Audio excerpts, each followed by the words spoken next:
Approchez-vous. Pierre Darrigue fait partie de ces Tarnosiens qui le sont depuis toujours. En effet, c'est à Tarnos même qu'il est né en 1945, ce qui n'est plus très courant.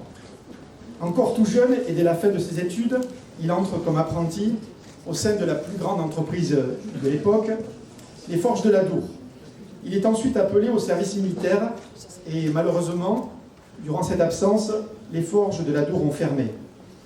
Fort heureusement pour notre ville et son secteur économique qui a subi cette désindustrialisation de plein fouet, mais qui a quand même amené une politique de reconversion, de petites entreprises se sont entre-temps montées à Tarnos et ont permis de reclasser un certain nombre d'anciens ouvriers des forges.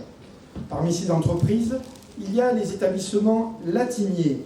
Ça va rappeler peut-être quelque chose à certains anciens. Une société de chaudronnerie et de mécanique. C'est dans ces derniers que, de retour du service militaire, Pierre Darrigue travaille jusqu'en 1969. Durant cette année 69, Pierre décide de se lancer et de créer sa propre entreprise. Aujourd'hui, il dit que la période était plus facile.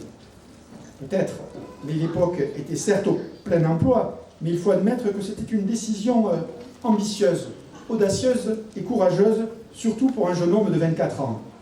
Il débute donc son activité à Tarnos, dans son propre domicile, avant d'acquérir un local au sein de la commune voisine de Boucau.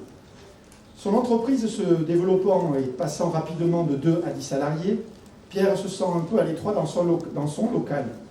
En 1986, il déménage donc de nouveau sa société. Son entreprise rejoint la zone industrielle-portuaire de Tarnos, à l'emplacement sur lequel celle-ci se trouve toujours aujourd'hui.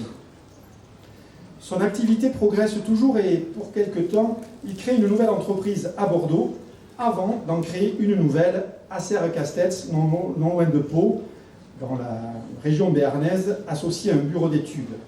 Entre sa société tarnosienne et l'entreprise de Serres-Castets, cela représente une équipe de 40 salariés. Lorsqu'il parle de son métier, Pierre l'évoque avec beaucoup de fierté, avec beaucoup d'intérêt. Il fait un travail qu'il aime, tourné vers l'imagination et la réalisation de projets ambitieux. Son entreprise développe et fabrique des machines, puis en assure la maintenance et d'éventuelles modifications. Il contribue notamment à la création d'outils techniques de pointe, permettant la recherche pétrolière en pleine mer. Cette activité, d'ailleurs, l'a beaucoup mené à voyager sur les sites de recherche de pétrole, notamment dans les pays de la péninsule asiatique, mais aussi en Amérique du Nord, comme du Sud et aussi en Norvège. À côté de son activité professionnelle, je connais un petit peu Pierre, à titre personnel, pour son engagement associatif, puisque, après avoir été joueur, il est en effet devenu dirigeant et éducateur au sein du Boucau Stade. Il a fait partie de ceux qui m'ont un petit peu transmis les valeurs véhiculées par ce sport. Certes, je n'ai pas eu une brillante carrière de joueur de rugby par la suite, mais je garde un très bon souvenir de cette période. Enfin, à travers sa famille, Pierre Darrigue partage aussi, et ça, il convient également de le souligner, l'histoire de Tarnos. En effet, son grand-père, Alexandre Viraud, était un ouvrier des forges et militant syndical auquel nous avons, comme vous le savez, récemment rendu hommage en donnant son nom à la place du centre-ville, juste en face de notre hôtel de ville.